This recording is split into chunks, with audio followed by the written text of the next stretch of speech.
Yes, hello and welcome to the Any Given Sunday Australia podcast. The podcast where we were running 8-1. I had this all prepared to be 9-0. And my heart's been broken. Danny Webb? I've been reached out. I can't even finish. I've been reached out by so many people on the internet being like, please rub this in T-Mac's face. Oh. He was saying 17-0. He was claiming straight to the Super Bowl. Love for MVP. Parsons for Defensive Player of the Year. They were saying it all. I'm still saying it. But you lost to the Browns. Like, it's fine. It's fine if you had a loss, like, right? It's 17-0 team. It's like, it's probably not really going to happen anymore. But you lost to the Browns. And also, I have to say, the only Charlie thing... pick. Oh, hello. Great to be here. Let's not muck around with that. We know I'm here. Yeah. But the only thing that could make me feel more sympathy to you is if you had worn last week's, I think, youth-sized full Green Bay Packers kit. I thought it looked great. But you looked like an enthusiastic child. I will say that. And so I thought of you this morning when I first woke up and I looked at the score and I thought, oh, the child in your eyes is crying. It's a real adult shame. in my eyes was crying. Don't worry. Was the adult in your eyes crying at 3 a.m.? Did you set your So alarm? I spoke to Charles. I had a late night into a couple of old dogs keeping me awake. So I did get up and watch about 20 minutes. And a big defensive stop. We're up. They kicked the field goal 10-3 with 3 minutes to go. I was like, I'll get another hour's sleep here. Wake up to a message from our mate Max saying, sorry, boys, Packers shoot the bed. And I was like, no, we didn't. We had 3 minutes to go. We had the ball. So we've jumped straight into it. I will just on that, because we've got a lot of games to get through. Yeah. And this round was like... The name of this podcast is Any Given Sunday, and that's exactly what this round was. It wasn't just the Packers losing a game that no one thought they were going to lose. There were wild games. There were results that have once again changed our preseason preconceptions. I did just want to say about the Packers. Some people were saying literally before this game was like, well, the Packers are looking great. It's about how consistent they can be. And obviously, there's a question over consistency. Yeah. But I remember Von Miller once said when the Bills were meant to win every game one season when Von Miller had joined the team and they lost, I think it was an ugly loss, I think, to the Vikings. I think it was a really messy game where we absolutely did everything we could to lose. And he said that losing is good medicine. And you look at the Packers, they've got everything they've got, everything they need. And the thing they needed was to be taught that they are mortal and to be taught that it's a long season. You only have to look at the Lions last year to know the story isn't written in September or October. And I reckon it's good to have a loss like that now for the Packers, and I feel sorry for whoever has to play them in the coming weeks. Oh, it's not going to be good. Dallas on Sunday Night Football. And that's going to be the biggest game, I think, that we're going to preview just for the storyline. But, I really hate to say that I told you so, but when we were talking, we're in a Survivor Series and we got to pick one winner per week and you can't go back-to-back winners. And you're like, what about the Packers? They're playing the Browns. And I said to you, if there's any game that the Packers are going to shit the bed, it's going to be against the Browns. And it's exactly what they did. Well, you just said, I remember your exact words being, they're a young side. They're going to lose one. This is definitely one they could lose. We didn't pick them. We're still surviving. We picked the Bills and only just fucking survived as well. But what hope did the Packers have against the might of Carson Wentz? They're Super Bowl contenders. They're Super Bowl contenders in the Browns. I just said to you before that I did think we could go 7-0. But look, I'm all right with losing. It was the way we lost. For 56.5 minutes, we were the better team, better defense. We lost in. They scored their first points with 3.5 minutes to go, and we lost. And just stupid mistakes. I just thought we'll pass that kind of, let's grow up a little bit and run the ball for the last 3 minutes and punt it and make them. If they can beat us with 100 yards that they haven't done all day, then good luck to them. Well, there are some great teams that need to learn lessons this season. One of the Ravens who lost a game they shouldn't have lost in the first week. Yeah, and as much as that was a great story for, a comeback. It's a story about a team that didn't finish the job. Yep. And that's the lesson that the Packers... I mean, you're doing a pretty shitty job of it already, but you didn't finish it. As long as we learn from it, that's the big thing. We should come out and Dallas look like shit again today. Caleb Williams looked like fucking Peyton Manning. Caleb Williams threw for his 4 touchdowns and 300 yards. Guys, Let's Get have up some early. structure. All right. All right. It's jazz We at the are- moment. Let's get on top of it. So we all we're- want to talk about the Packers because we're quietly happy they done with lost. the Packers. But let's get into it. Yeah, so we normally go with just a couple of games that we're going to deep dive, but it was such an interesting day that we're going to do a couple of minutes on most of the games because 9 field goals were touched. Well, not Blocked. Blocked. That's what I was looking for. Some multiple Ridiculous. run back for touchdowns at the other end. One of your birds. But the first game, the Bucks and the Jets coming down to the very end again.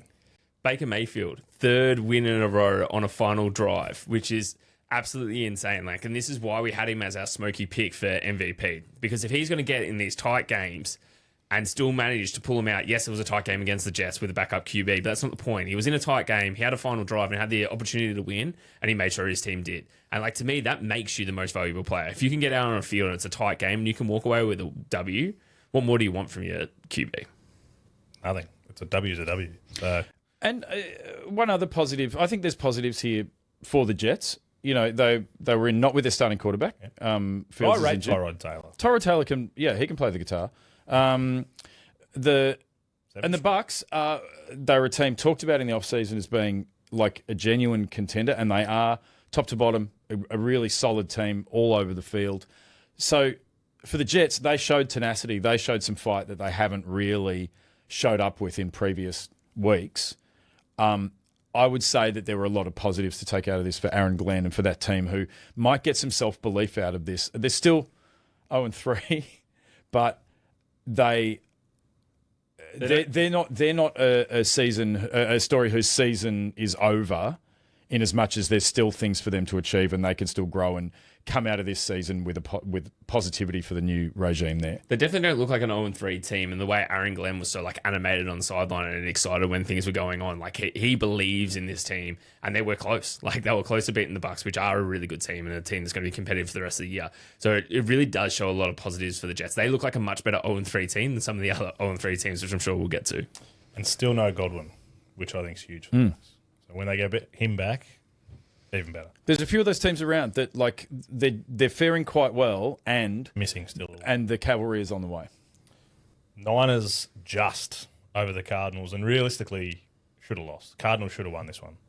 Cardinals absolutely should have won. The most fascinating part of this is Mac Jones gets hurt, and an injured Brock Purdy has to strap up and come on wearing a brace to finish the game and get them across the line so that they can win with a field goal at the death and just get up over the Cardinals. Real missed opportunity for the Cardinals, you have to say. That, you know, the NFC West that's a tough division, and that was a chance for them to have an in-division win, and I think they really threw that away. But big questions over both of these teams. It was also a massive opportunity for the Cardinals to go 3-0. Like, both these teams were 2-0, and now the 49ers are 3-0, which is something the Rams getting a loss as well. Yeah, and which is something we weren't saying at the start of the season in our preseason previews. But the fact that the Cardinals were right there, knock on the door of 3-0, and probably should have walked away with it, bodes well for them for the future. But you need to be tidier in these fourth quarters and like the all final drive. You can't finish a final drive, not on a score, and punt it away, and then let the 49ers march up the field and kick a field goal. Especially after it was an interception as well. They should have used that. They just got a safety interception, Marvin Harrison, a couple of key drops as well, which Massive drops. Massive wide open field, middle of the field. Hit him in the chest, and he's got like one of the safest hands in the league. Hit him perfectly in the gloves, into the chest, then dropped right in between his knees. Yeah, not like he'll be 6 on him and he'll contest a market, but wide open. Your Bills this is what annoys me, because you've seen my social post. I was coming in red hot with you. I had a few key points coming in saying the Bills were shaky, they're the worst 3-0 team. Now I can't say shit. Well, I think it was an interesting game for a number of reasons. But I think it's one that you could read way too much into. I read a lot into it. Yeah, you did. You did, and you do. But the Bills never really got out of second gear, and they won. They scored 31 points. On Bills Twitter, I was whinging. A bunch of people, Greg Thompson at Cover One, whinging about, Bills just not. That was really disappointing tonight. And their friends who live in Cleveland are going, hang on, are you 3-0 and you've scored over 30 points every game? And it's like, okay, yeah, that's fine. But it was the Bills can underperform, and the Dolphins played better than everyone expected them to. They had signs of life. Are they enough to save McDaniel? That remains to be seen.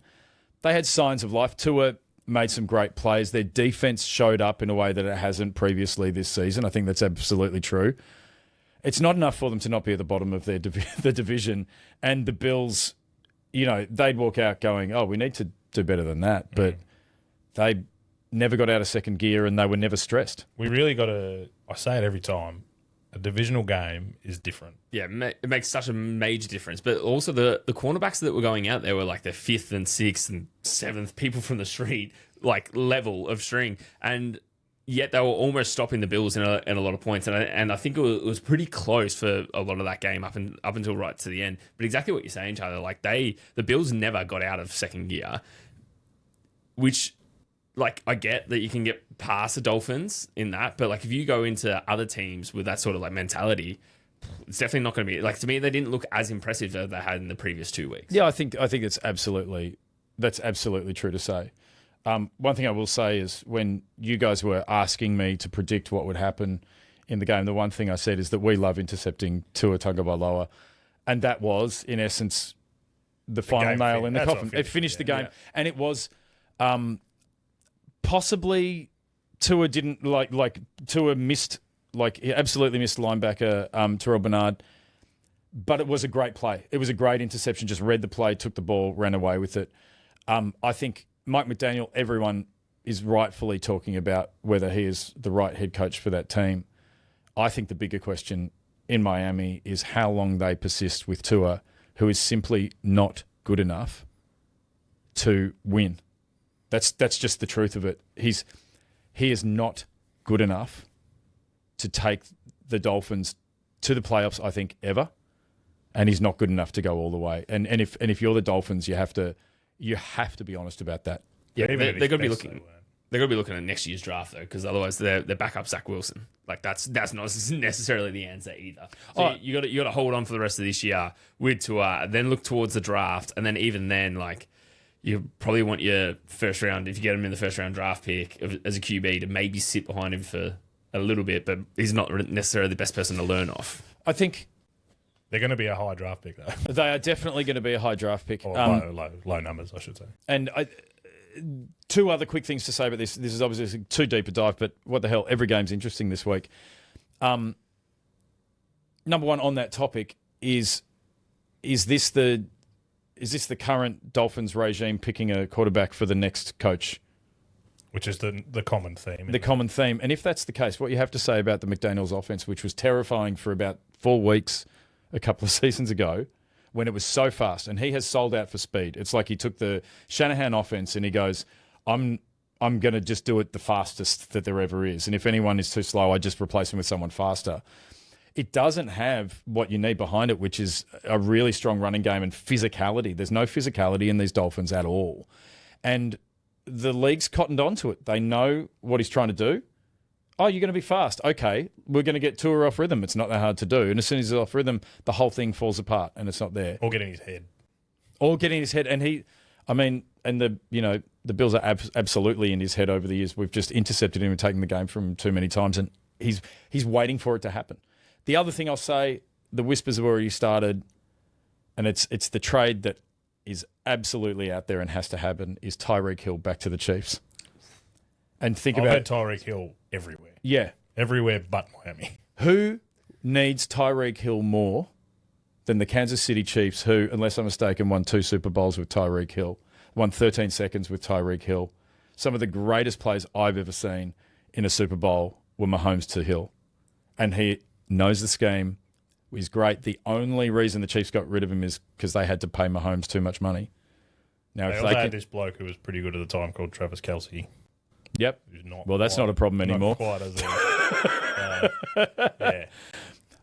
Kelce to the Dolphins for Tyreek Hill. Anyway, wow. That's too hot to take. No, he's going to retire. Kelce's going to retire this year. That's the take. But the Pickering hot take on this is absolutely Tua to the Chiefs Sorry. Tyreek. Yeah, that's even more interesting. Tyreek to the Chiefs before the trade. Was that deadline. Mahomes down to Dolphins? Or? The Chiefs would never give up on Mahomes. No. He will I'd retire love to there. see Mahomes try and run the McDaniel offense. That would be like, that'd be wild. Miami, it's just for the bones. That's all you're going. That's He's it. 30 now. He's old. I think the biggest thing before we do move on out of that game, you said you didn't get out of second gear. You were a kicking penalty away, our boy Cam Johnson, from being like they have the ball with a chance to win it. So shout out to Cam Johnson for winning you the game, and good to see him back. Deserves to be back, like top 5 punter in the league for sure. Absolutely. But Yeah. then He with, got hit rough the too. ball and a He got chance. hit Yeah, I know, and especially coming off a broken leg. Yeah, like, yeah, I didn't like to see that at all. Like, as much as it was good for the Bills and you managed to win, like you never want to see Cam Johnson, like our boy, go down like that. That was a hard hit. And At the same time, like okay. I've watched that in slow motion a number of times, and I like to think he just that foot just lingered a little bit. They Just always a little do. bit, They always do. Like- just hanging for they're the like touch, basketballers, just isn't it? hanging It's for the like, touch, let's get and the one. All right, next one. Panthers holding the Falcons to a duck egg. which is crazy. So Michael Penix Jr., as soon as a team goes up 7-0 on him, he's done. He's 0-4 in games where teams are leading by 7, which is a horrible stat. So you're telling me that any time you ever go down in Take the ball and score, and you win. any game, yeah, that's it. All you got to do is score once on him, and that's it. And then you've won. Like that is not a good thing you want for this new franchise quarterback for the Falcons. And you were talking prior to this that Kirk Cousins is getting traded, maybe to the Bengals, who knows? But he was going to get traded at some point in this midseason. If Michael Penix plays like this again, he ain't going nowhere. I think today they go, we're just going to keep you in our back pocket. Well, he did come on in the end. He came on. He did. They rested Penix, which maybe isn't the worst thing in the world. If you're playing a game like that and losing that badly, as a coach, if the quarterback's cooked, you do have to make a change. But it does. It's just saucy, isn't it? Cousins coming in. Super interesting. But maybe it's a great chance. Play Cousins, show he's got a little bit, so you can trade him and get something for it. Because he's got a lot of money behind him as well that they need to shift. Yeah, Falcons will end up taking a lot of that anyway, though. But maybe if they can shift some of it, it's a win for him. But Next offseason, we should just go through the career contracts of Cousins and how much money he has made not being a top-tier elite quarterback. It's a wonderful career that he has had. His agent. We need to sign his agent to be our agent. That's right. So we can get some dollary dues behind us. That'd be nice. But also shout out to the Panthers here. Like they did put 30 points up on them and then kept them to 0 scoring, which is something no one saw coming. Not with this year's Panthers, which I was like, oh, Bryce Young's going to get benched again. Like it's going to happen again. But he's come out and done this, so maybe saved his job. A little bit of career progression. Jags taking the Texans to 0-3. Yeah, I mean, That's a story. that is a story. There were a lot of people who were high on the Texans before the season, and I personally wasn't one of them. Yeah, you were. And I think CJ Stroud, this is a really interesting Third-year slump. story. Third-year slump. But it is a really interesting story. As good a rookie year as you're ever going to have, massive setbacks last year, but there is something not right. Genuinely not right. And if this continues, you actually start to wonder, is he the franchise quarterback that they thought they had at the end of the first season? Is he playing for the kind of contract that you'd be expecting him to get at this stage of his career? The signs are absolutely not there. And well done the Jags, who a lot of people were really, didn't think we're going to go anywhere this year. They're playing some good football and they're winning games. Yep, agreed. And right now, if I had to take either CJ Stroud or Trevor Lawrence, I would take Trevor Lawrence. There was one person, I think, that said the Jags were going to do well. You said 14-3, didn't you? I said they're going to flip the script. They're on track. They're on track. They're on track. They're not on track. And I didn't say you were crazy. No one actually really shot me down. So, hey, maybe I'm onto this. Hey, maybe I know football. They're on track. The AFC South is a basket case. Vikings got the better backup QB over the Bengals So when was the last time Carson Wentz went out and won a game as a QB? by 28 points. By a lot. By a lot. Maybe never.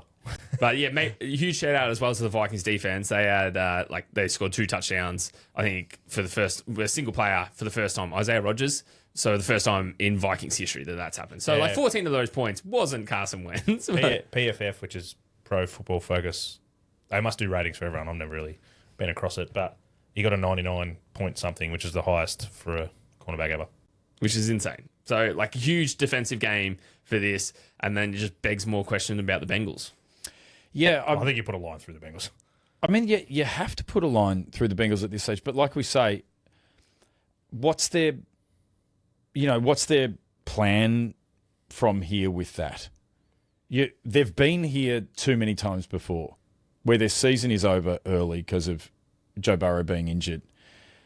And we were talking about, are they going to trade for Cousins? Do they put in a quarterback to be in contention? How long is Cousins going to be out? I think nature of turf toe is he can come back. It's likely he doesn't play great football for the rest of the season. Like, it is going to hamper him. He is absolutely not going to be able to get out of the pocket. He's not great at getting out of the pocket and scrambling anyway.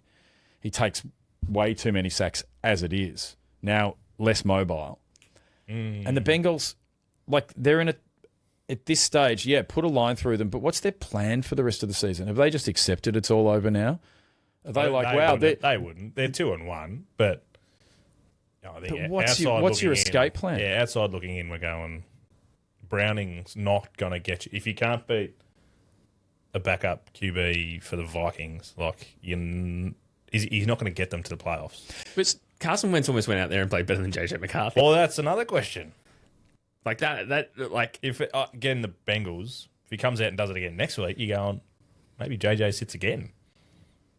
Yeah, I think that's entirely possible. But JJ's like, it's very early in his career, and they're a great science. He's going to have good and bad games and lessons to learn. I'm not too worried about JJ McCarthy.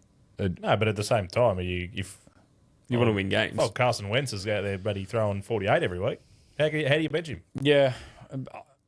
Well, it depends on what the philosophy of the Vikings is. What do they want to do? Is the future? Do you want to win? Yeah, they want to win. No, do you know what? They're not winning the Super Bowl with Carson Wentz, and the future of the franchise is not Carson Wentz. So make a better decision than that. If you're a serious program, you've got to make a better decision. We're not on the game yet, but say the same thing about Russell Wilson. I think you win a Super Bowl with Russell Wilson. He's still fucking playing. No, but Russell Wilson is genuinely there. But he's genuinely there to stop Phil a gap. Yeah, so that Dart can learn underneath it. That is a more traditional succession plan than what is going on. And it's just Carson Wentz isn't like, it's just, don't get me wrong. I love watching me some Carson Wentz. Love it. He'll I throw love it. Triple coverage more than anyone. He will make it interesting. No, every pass is a Hail Mary with Carson Wentz, and I love it. It's great. But, there's big questions there. But how about this for a thought exercise? Which backup quarterback, if it's not Cousins, who can the Bengals get to keep them winning games long enough for Burrow to get back? Who's out there? Who's the backup quarterback? Is it Jameis Winston. I think it has to be Jameis Winston, doesn't it? I don't think he's going anywhere, and I know it's being a Packers man, but Malik Willis is coming. He was 3-0 when he stood in for Jordan Love last year. Has come in with some big plays. I think he deserves another shot. He was at the Titans as starting QB, and no one goes well at the Titans. He had great traits and bad coaching. Like, I always like Malik Willis coming out of the draft. I think he has genuine potential. He needed game time, and he's shown with the right coaching that he can play the guitar. 7 strings. Yeah. So he would be I think the Packers would be crazy to let that happen, but he would. Yeah. Well, I think they've already said, and he's pretty happy to stay. Yeah. But yeah, it's a very good place for Malik Willis. And he's as good a backup quarterback as the Packers are going to have. But yeah, he would be the one that you could put in and do something with. Definitely something. And he'd be cheaper than Kirk Cousins. Steelers just getting the job done against Patriots. The Patriots, I thought, I'm pretty disappointed with the way they've started the season. Yeah, Drake May's still very early in his career, isn't he? And it's still trying to find himself. But I know, new coach and stuff. Yeah, and it's probably a little bit more of the defense letting him down more so than the offense. Obviously, there's a few mistakes on both sides of the ball that they just need to tidy up. They just kind of seem like a young team that's still in an earlier development stage than what we thought. We thought they were still going to be developing, but maybe they're further back than what we thought, and they've got a little bit of a longer journey ahead of them. And also, you've had a change. You had a false start with the Jared Mayo regime, and now Vrabel coming in. I feel like the Lions kind of set up where. That's right. It's going to be slow build, slow burn. And MCDC coming in, biting knees on the way up kind of thing. Yeah. And you look at it, it was it's a one-score game. It was actually a close one-score game. It was one of those. It was literally a game that could have gone a number of ways. This was one of the blocked. It was a blocked field goal. It was definitely a blocked field goal. I don't think it was a blocked field goal return for 6, but it was one of the blocked field goal games. The other thing about this game, and it kills me to say it, but it was lovely to watch some beautiful throws from Aaron Rodgers in this game. Like he really hit some lovely throws. And so there was some classic football in this. I still think he's washed as all hell. Like he can still throw the ball. He can still throw. Every second week. When he's got a good pocket, every second week he's going to throw some lovely balls before going into his silence and darkness retreat for a week and finding himself. I said no one goes well at the Colts, but the Colts going pretty well when they beat the Titans. Actually, I said no one goes well at the Titans. Indiana Jones 3-0. Indiana Jones 3-0. No one saw that coming. Like Charlie, you might have said that get him out of the Giants, but get him out of the Giants and go to the Colts, he might have performed better, which we've clearly seen he has. He's in a much better system. It's so much better for him to be outside of New York. But we didn't see him going 3-0. No, I didn't say 3-0. I will say, as far as takes, preseason takes coming true, I said all these grown-up cliched things like it's a good program. And it is. The Colts. The Colts is a good program. Come out and said that he could be the man. Yeah, but I thought it was a very good fit for him. And I think what is quietly going on at the Colts is that all of the hard work that they were putting into building a really balanced, strong, hard-to-beat offense that was being squandered on Anthony Richardson, who just hadn't played enough football to run it, and also was reckless and just repeatedly concussed and injured the whole time. When that scheme and coaching has been handed to someone with experience, and the one thing about Daniel Jones is always a great thrower of the football. Showed a bit of movement when he was at the Giants too. Like he can actually get it done when it needs to happen. This is actually the maturation. It's 3 years of there it is again. I know that word now. Yeah, but it's 3 years of the Colts building up to this to have the person there to do it. And so it's not just, Danny Dimes has arrived in town, who knew it was going to work out. It's the match that has gone on. And on top of that, the fact that Taylor is as good as he has ever been. And he's as good. He's the best running back in the league right now. There is no one better than him right now. He's got the most scrimmage yards out of anyone in the league. And it's very clear. Like you watch him on the field, and he is pure domination. He's the Saquon Barkley of last year. Yeah, and that's saying a lot. And if you remember, that's who he was before he was injured. 6 touchdowns in a game. He, if you recall, he was a genuine contender, not for offensive player of the year. He was a genuine contender for MVP. Like he was in the votes for MVP before he got injured. He's a staggering talent, and it is actually so good for football that he has finally made it back to here. Similar to, I'd say Jacobs as well, watching Jacobs last year and continuing this year to play well after an injury.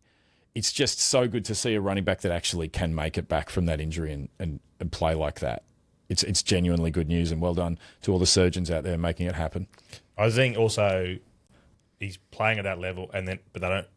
Weird to say about Danny Dimes, they don't rely on him. He's the cream. Danny Dimes is doing enough that you can move it around and then give it back.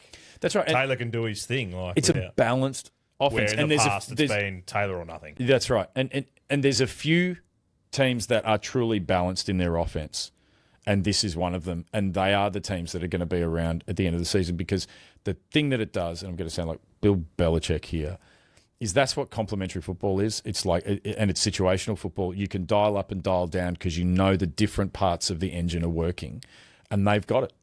And there's a handful of teams that have got it at this stage of the season, and they're one of them. Seahawks comfortably deal with the Saints. That's probably not a massive surprise. Smith and Jigba had a game, but good for them to kind of get their role going, I think. Yeah, great for Sam Darnold to just have some fun. You know, like over at a new regime, just have one of those games that's like he can sort of flex a little and go, yeah, It sounds funny to say, but yeah, I'm Sam fucking Darnold. I'm him. But yeah, but what do they score in the? It was the highest scoring first quarter in the history of the Seahawks. I think they were close to 30 points or something in the first I think quarter. that was plus 30. Plus 30 in the first quarter. And obviously, eased off because they didn't have to do anything after that. But it's good for the Seahawks. Tough division. Great for them to have that kind of win. They've got plenty of tough games ahead of them. Tough division. That's, And, And there's been some question marks the first couple of weeks. So. Yeah, absolutely. And I don't think this necessarily answers any big doubts about this. But it doesn't hurt. It gives them confidence and it gives... much like we're going to talk about the Giants in that in a minute. If they had come out and it was 2017, you're going, oh, maybe they are. But they put them away. They did what they had to do. I think it's a good thing. And the Saints, nothing but bad news at the Saints. That's it. They go for the one pick. Did I say 2 or 3 wins? I'm fucking on. You're close. You're close. 0-3 is a good start for them to not have many wins. But, a great bounce-back game for the Saints next week against the Bills. Yeah, and they'll do it. That'll be one of their wins. Bears comfortably taking care of the Cowboys. And like we said, bloody Caleb Williams looked like Peyton Manning out. Yeah, we touched on it on the top. Before we got yelled at by Dad. When Dad came this is a far more appropriate time to be talking about it. But he did. He came out there and he played like the quarterback I was expecting him to play when I called him saying that he was going to do 4,000 yards for the first time in Chicago's history. If he plays a few more games like this, there's a chance. Yeah, I actually had a big thing made up where he was still behind Corey Taylor this year. I think he's passed him this week. But I was going to have a big thing for you saying he's still not ahead of the punter, but... But he absolutely loves his rookie. His name's completely slipped my mind. I should have brought this up. But he loves his rookie wide receiver and just hits him every single time. He's got a touchdown in every single game this year. Yeah. Odunze? Odunze. Rome Odunze. Yeah. It's second year, year two. Yeah, that's all. Like, fuck, did they bring someone in? Yeah. No, be their tight end. Yeah, Rome Odunze, a great tight end, and they are. Look, they're really fun to watch. I think. I want to say that it's one of those weeks where whatever the briefing, we talked last week about the briefing that the commentators get before the game. It's like, obviously, the briefing that the commentators got matched up with what happened in the game. Yeah. And there was a nice story being told about where the Bears are at. And we've seen them be so underwhelming already this season and not showing the kind of improvement that you would expect with a good new head coach and a second-year quarterback who's got a lot of talent and shows a lot of promise. But this did feel like, maybe the offense is doing what the coach wants it to do. And maybe there is a blend of, and they were saying this in the commentary, the fact that Ben Johnson as a coach was used to a very precise and exact way of doing things with Jared Goff at the Lions as OC. And that's not who Caleb Williams is. And it's not just because he's not as experienced. He just operates in a different way. He is more improvisational. He gets out of the pocket. He moves. He does other things. And they're learning to get those two things working together. And so it could be this was just a bit of a fluke and Caleb Williams goes back to being shit. That's entirely possible. Or it could be they're finding the way they work. And that, it's good for football if the Bears aren't terrible. Because the last thing any of us need... No one has said that. No, the last thing any of us need is the Bears getting another first-round pick at some point. You've got your quarterback. Go and try and make it work. Yeah. Don't ruin it for the Saints. But more importantly, they beat the Cowboys, and the Cowboys just showed that they're missing a pass rusher, I reckon. Obviously, the defense is struggling, but then CD Lamb went out injured on a rushing play, got pushed out of the sideline, and then hurt his ankle. Like something you probably really shouldn't be doing anyway. But so if they keep on losing weapons, the Dallas Cowboys are just going to keep on getting worse and worse as this season goes on. The one silver lining of that very dark cloud of what appeared to be a high ankle sprain on CD Lamb was that Pickens stepped up. You could actually see him realise that he was responsible, that he was the wide receiver one, and went out and made plays and was physical. And it was actually, to my amateur eye, the kind of maturity he never achieved when he was at the Steelers. And so if there's a silver lining, the change of situation for Pickens seems he seems to be rising to that moment, and that's good news for the Cowboys. They need a lot more good news. They scored 14 points and threw 3 picks in the last quarter. Joe Milton came in, threw a pick. So, yeah, nothing but good signs for the Cowboys. I didn't say nothing but good signs. I said silver lining to a very dark cloud, I believe is what I said. It's a small silver lining, but I like your optimism. It's good for George. It's good for George. Yeah, No, but it's like depending on how long CeeDee Lamb is out, they need him to be. Yeah, if they want to do anything. High ankles 4 to 5 weeks. Comfortably these and days. then coming back, you can't really run. It's not as if he needs to be, Agile.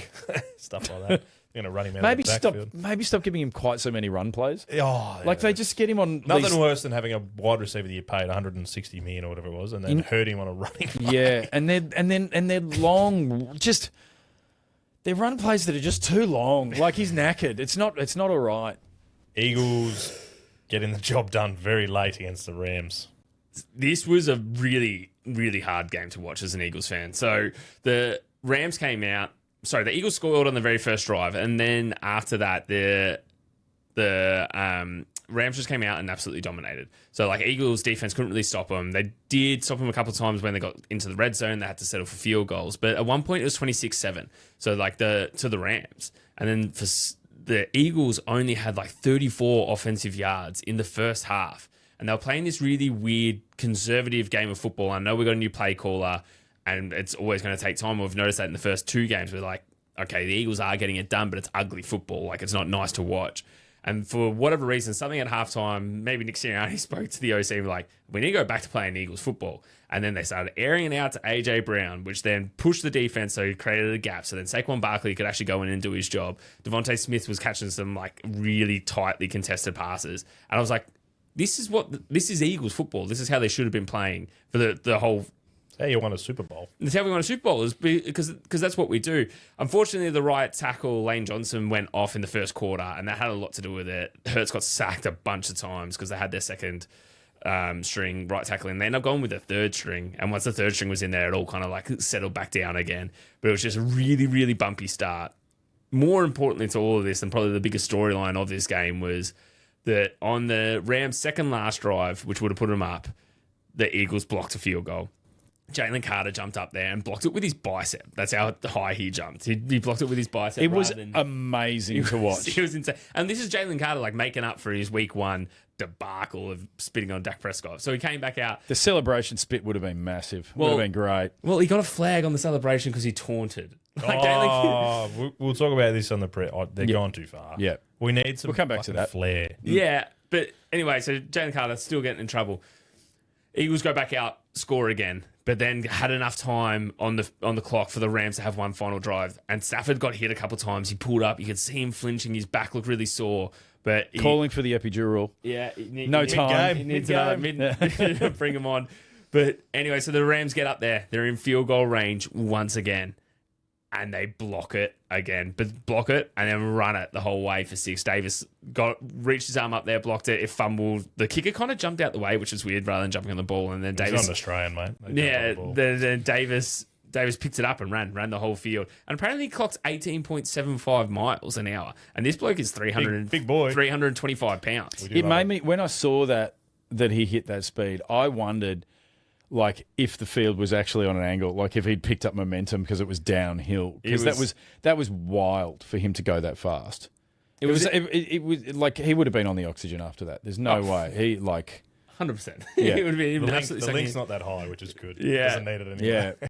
But it was a really interesting game. Like Vic Fangio very much adjusted the defense. So obviously the first half, I think they got to 26 at the very start of the third quarter, but then kept them scoreless after that. And then the Eagles obviously just went on that run. So it was a huge coaching adjustment. It was really, really good to see because like as I was watching, I was like, you will not be a championship team if you're playing like this. And in my mind, I almost rage quit halfway through the game at 5 o'clock in the morning. You get real angry at my phone in bed while my partner's trying to sleep. But they got there and it was a grind. It was a hard fought win. And it was almost like they started like, hey, we are a championship team. Let's go back to playing how we played in the Super Bowl and how we got to a Super Bowl last year. And let's make sure we go out and get that W. And that was a full team win. Special teams, defense, and offensive win They just happened to do it all in the last half of the of the second half. Can I ask a question about the Rams? I know you view this through an Eagles prism, but there is a big failure of their defense to adjust to what the Eagles did. I imagine that's hard, though, if they think, the Eagles are playing this and what we're doing is working, and then they completely changed their offensive philosophy coming out. But that's a coaching question as well for the Rams, who are a genuine contender this year, despite the result of this game. What did you see in their defense of how they couldn't account for the Eagles? A lot of that come down to AJ Brown. So they're finally letting AJ Brown beat his one-on-one, go for a longer route, and then just turn around and make a play on the ball and actually catch it. So they went back to believing in AJ Brown. There's a reason they pay AJ Brown all that money. And the Rams just didn't have an answer for it. And then as soon as they did have an answer, they just hit one of their other targets. The Eagles, without me being an Eagles fan, their offense on paper is one of the best offensive in the leagues. They just got to use it, and they haven't been doing that leading up to this game until this final one. And then once the Eagles actually started attacking the deep ball, the defense just spread and gave so much room in the middle there for the running backs to start attacking. So they tried to adjust and just adjusted in the wrong way. I did hear that the Rams actually had the answer, but Sean McVay, because he's plantar fascia, couldn't get down the other end. Fast enough. Yeah, the defense fucked it up. Yeah, it's generally that's plantar fascias. Absolutely. It'll do it. A win's a win.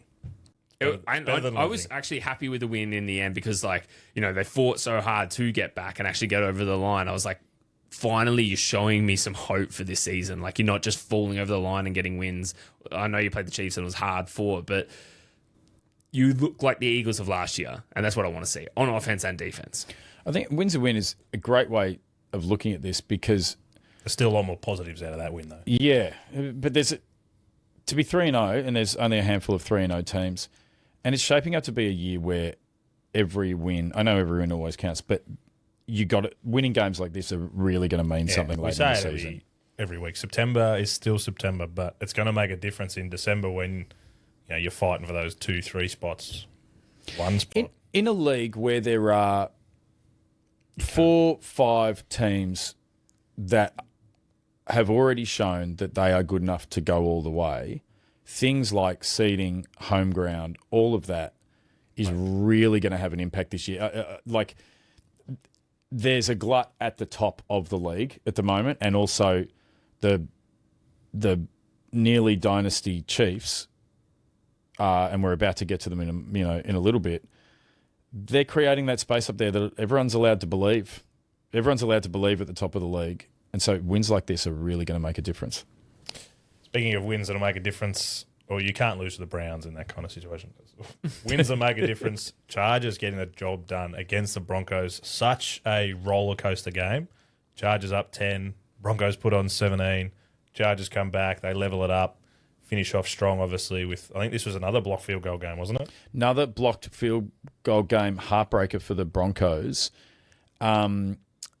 This was a great... Do they leave unhappy, the Broncos fans? Because they take the loss, but there was a lot of positives. I think they'll leave unhappy. I think they'll leave unhappy because, unless I'm mistaken, this is a second week in a row where... Yes, no, you're right. You've got a special teams chance to win it, lose it on the last play. Mm-hmm. And so I think that, as a fan, you'll be frustrated by that. I think you'd also... Sean Payton's going to be frustrated with that. Too many penalties again, but this season... There's been some mental errors and discipline issues with the Broncos that have gotten in their way.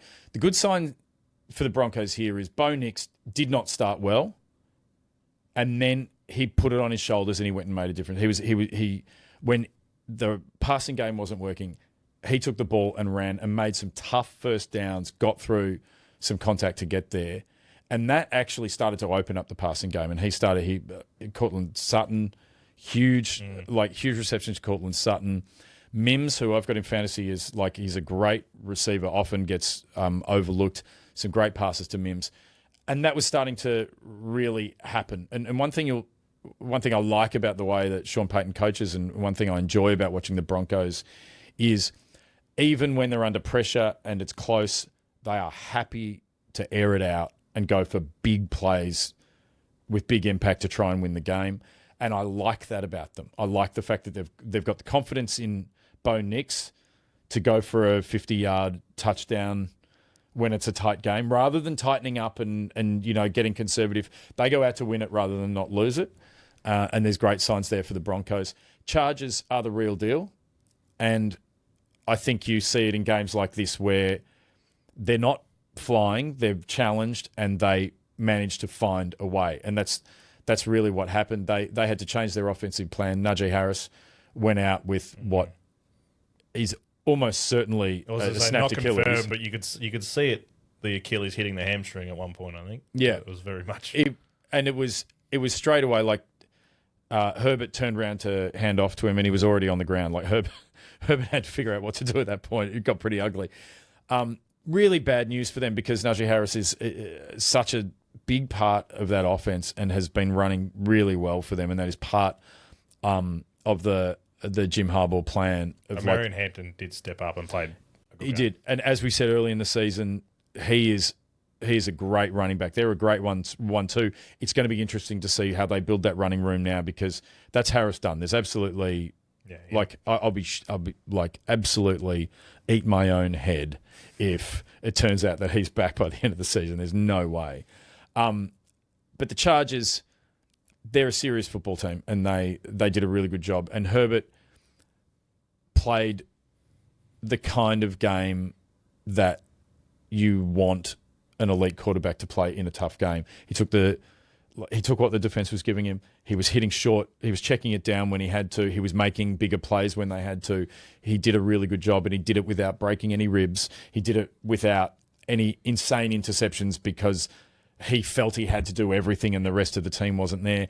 You would say that the overall Harbaugh experience is exactly where you want it to be. He spent a year figuring out what it was, fixing some stuff and instilling a cultural identity, and it's happening on the field. To win a game like that is really great for the Chargers. And that division, having watched that game, it's theirs to lose. It is theirs to lose, but I would also say I am not confident at all that the Chiefs are the second best team in that division. I think on any given Sunday, the Broncos would give the Chiefs trouble, and the AFC West remains the most fascinating division of the entire league. We're about to at what point, so before we jump into that next game, at what point do we start talking about Herbert in the MVP conversation? Like, surely we're getting to this point now where he is going out and he is winning really tough games. He's putting that team on his shoulders, winning really tough games. That game, like, realistically, towards the end of it, like, the Broncos probably should have won that game. But Justin Herbert went out there and did exactly what he needed to do to get that win and to get that victory and push that team even further. Like, Herbert is doing, I think, everything perfectly. He's reading defenses. He's choosing, like, the perfect play-action play, whether it's running the ball himself or handing it off to Marion Hampton. He's hitting these deep balls. Like, I can't really fault his game at the moment. So. Absolutely. What I would say, my answer to that question is, and this is observing the way MVP works, right? He should be in the MVP conversation. He won't be because this is the first year he's been consistent. Yeah, I reckon he's had a real Josh Allen type. That's 100% what it is. There's narrative that goes into it. Yeah, he was more... Josh Allen was, he went through... I remember that year, he went through that whole biomechanic, went back to bloody Husker University or whatever it was, and get all that done. Herbert was different. He come out and threw 4,000 yards straight away, but it was always had to be on my back. I'm going to win it. I'm going to throw the 60-yarder to win it every week.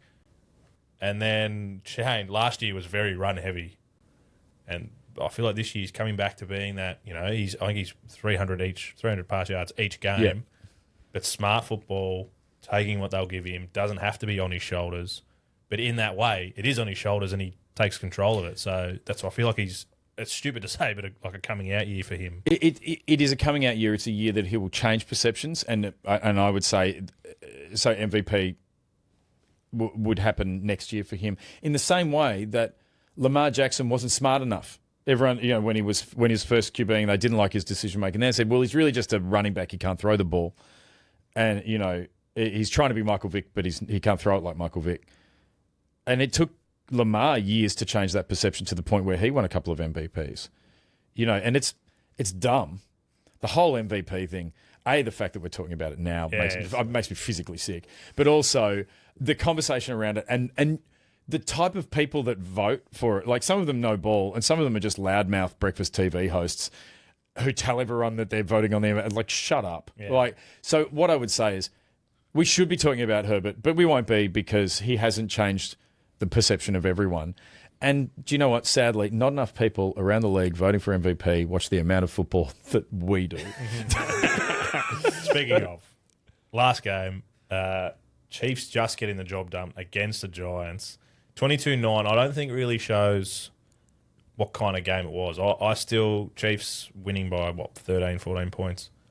I think still have a lot of questions. Yeah, there's some major question marks going into there. Like, we spoke about this a little bit off air, but the Chiefs showed one spark of the Chiefs of old, and that was the first drive coming out of halftime. Then after that, they kind of slipped back into like their old ways. It was a really ugly win. It doesn't, like, the scoreboard shouldn't match what it does. Like, if this was a 12-9 game, it would make way more sense because that's kind of the way that they played.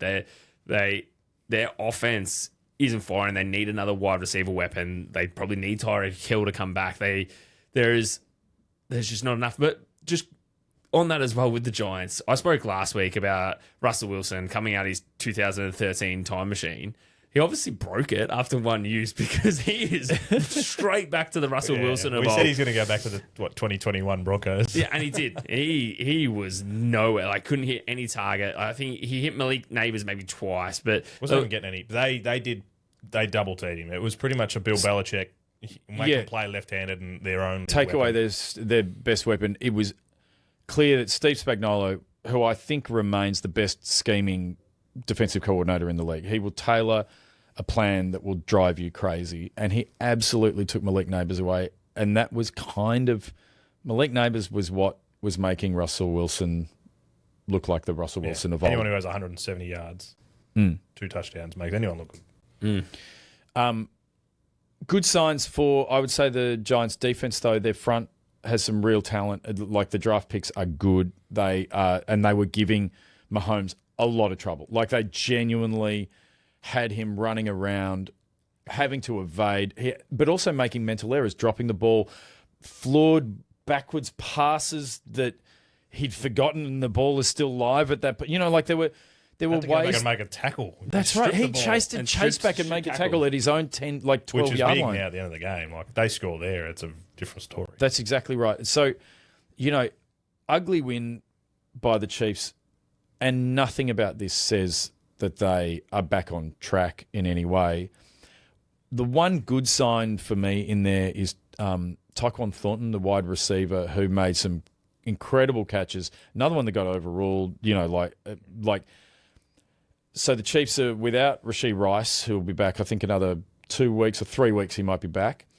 We don't know when Xavier Worthy's coming back. I thought he was a chance this week. So with that shoulder. Think next week, surely. It shows that Tyquan Thornton, as a rookie talent, who would have been 5th maybe on the depth chart, but they needed his speed. They need him as an ex-receiver.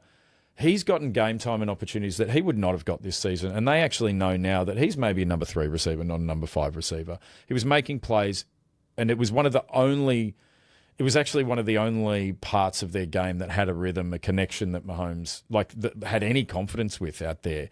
Mahomes is screaming at Kelsey for breaking the wrong way on a route in this game. So, like, there is one good sign there that there's another receiver that they've got that they've built.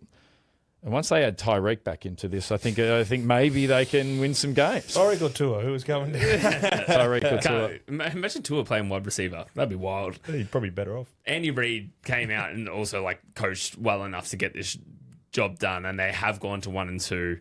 You look at their schedule; it's looking okay. The Chiefs could still turn this around, but I'm just not. It's the back end of the season. They got a tough 3 or 4. I think the Bills are in there. We've only got the Ravens as well. Like, there's a tough 3 or 4 weeks coming up. The Jags are in there, which I said last week they could be, 2-5. Jags was that win, this week, and then the Jags were, chance if they're going 14-3, that's not a win. They could be 1-6, 1-7. And the Jags have a defensive front that can put a lot of pressure on Mahomes. He's under pressure a lot, and yeah, he was scrambling. He made some plays where 12 seconds he had time to throw, like crazy, like very difficult to defend against after 12 seconds on the field. You don't know what's going on, but it's not a good sign for the Chiefs that a defensive front can force him to take 12 seconds to throw the ball. Like there are plenty of plenty of hurdles for the Chiefs to get over before we think that they're even a wild card contender at this stage. And Andy Reid does not look happy. No. The biggest thing that I took out of this game before we finish off, Land Clark, referee, 63 years old, jacked. Absolutely. Do you think jacked. Do you think it's a prerequisite for these Has to be. for these referees that enormous. they go and just do like arm day every day? 63 though, buys and I was tries. like, yeah, and his shirt was like right up under it because his biceps are enormous. There was some talk that he was not going to be allowed to referee the first 6 games of the season because he was on performance enhancing substances. At 63, give him all the PEDs he wants, right? That should be it. Everyone, anyone listening, if you're over 60, just get on the juice. should be. Yeah, just do you're it. fine. It should be. Yeah, government mandate. Massive, like more surprising week 3 than what I was expecting. Obviously, we shit the bed, but that's all right. Lots of storylines, which is huge for our next week. And as we record, tomorrow's game is going to be huge. Lions, Ravens. I think I've already done it, but who do you see winning from here for that game? Just a quick one. Lions. Ravens. Yeah, I think the Ravens, which is fucking good for us. I was just trying to keep it interesting. Yeah. No. Good. It will be a good game, I think. I think just deep down, I hope the Ravens aren't. I hope they're more rickety than we think they are. But that's just because I'm living in the AFC. Now, I do have to say this, otherwise I'll get an absolute ass kicking. We do have a visitor here today. He's rocking my Green Bay. Come in, mate. Come in quick. Come say hello to everyone. Geordie Nelson, absolute superstar. Yeah, sit next to me. You can have it. You get one question. Here we go. Oh, there we go. Mate. Do you know what I love the most about that Packers kit?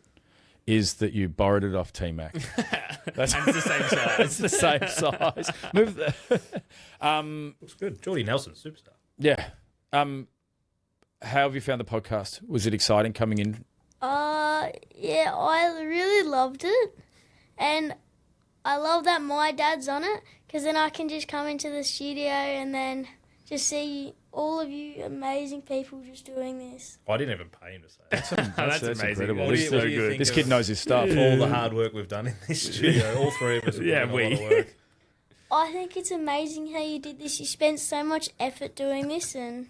It looks better. Yeah. It does look better. We've actually been getting so many shout outs and compliments for all the hard work that some of us have been doing. That's the thing about you guys. Just when you think you can't give more, you dig deep and you just do. You just get it done. All right. I want you to look down that camera and say, see you in week 4.